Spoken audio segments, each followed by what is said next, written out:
In Cuba, tourism is the second largest source of foreign currency, which is a vital ingredient that's helping the country's struggling economy.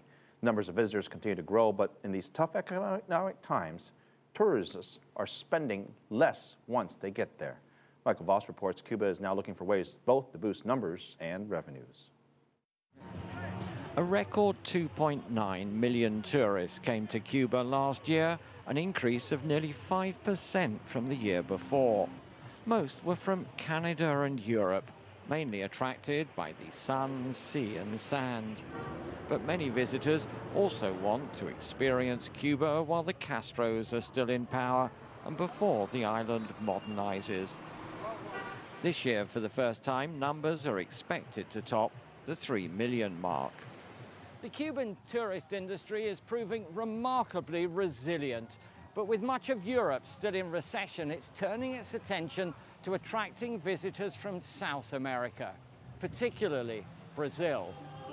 Last week's annual tourism fair, held at the beach resort of Varadero, was dedicated to Brazil, with tour operators from there invited to see what this Caribbean island had to offer.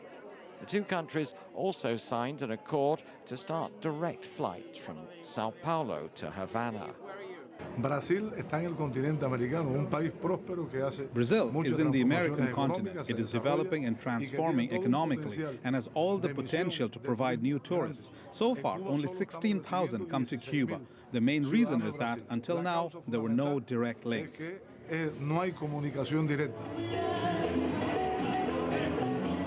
Tourist numbers may be holding up, but revenues fell from $2.5 billion in 2012 to $2.1 billion last year. Cuba also remains cut off from its biggest potential market, its closest neighbor, the United States, with Washington still enforcing its tourist travel ban.